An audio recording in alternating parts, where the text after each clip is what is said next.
In this example, we have the limit as x approaches 2 of x plus 2 all over x squared plus 4.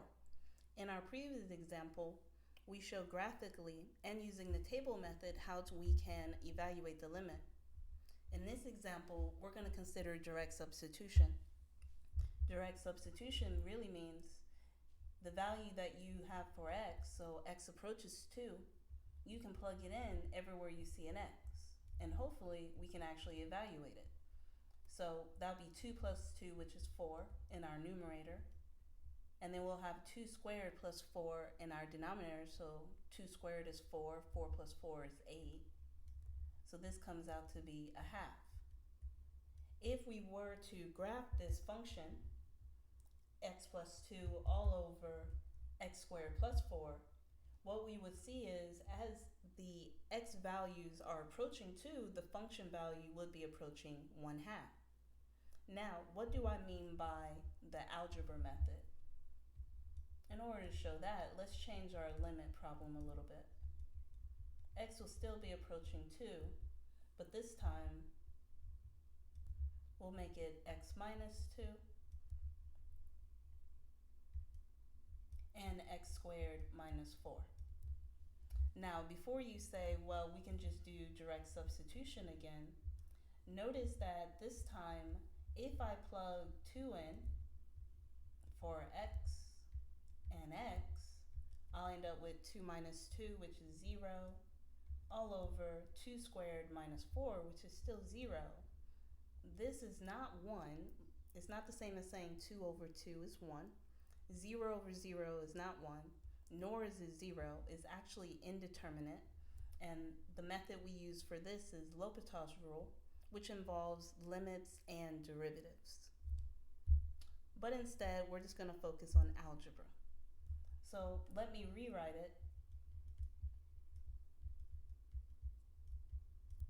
And this time, I am going to factor the denominator.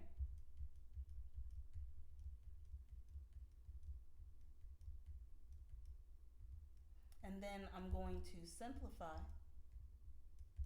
Notice that I carry my limit notation until I actually plug in a number for x.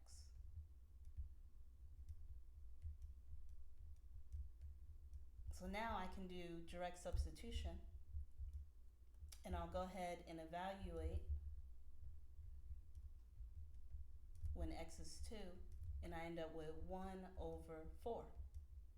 So for this function, as x is approaching 2, the function value is approaching 1/4. Now, one more example. Still the limit as x is approaching 2, but this time let's make it x plus 2 over x squared minus 4. So again, we could plug 2 in, do direct substitution,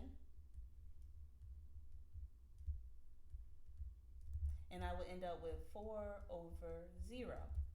Now, we cannot divide by 0, so we can make the assumption that this is a does not exist problem or limit.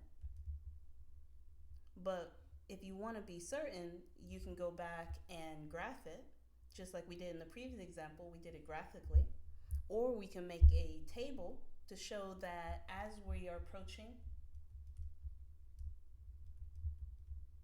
2 from the left of our function, that function value is not equal to the limit as x is approaching 2 from the right. And if you graph this function, x plus 2 all over x squared minus 4, that is what you'll see. Now, let's say that you decided that you still want to do some algebra to it because you say you can still factor it and it will still give you some things to simplify. So let's try that.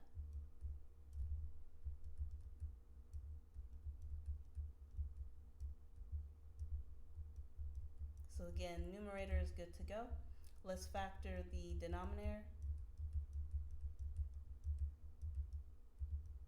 Simplify what we can.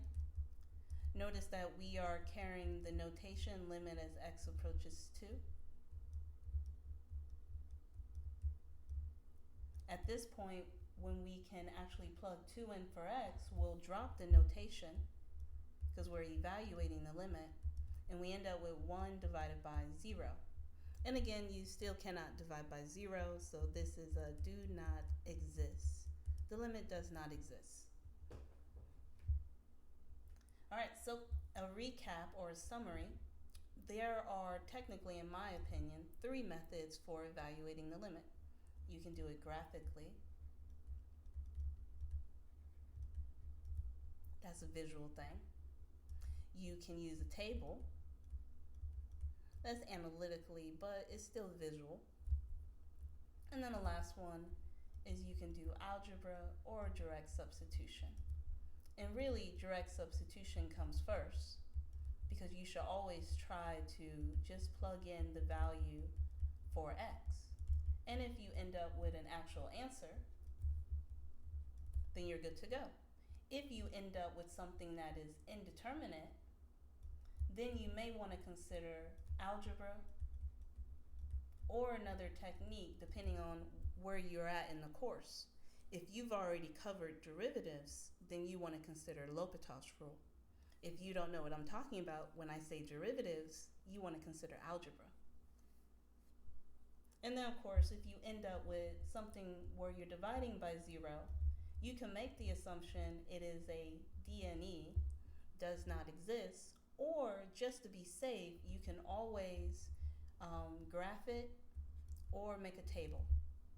All right, hopefully you enjoyed this video. Have a good day.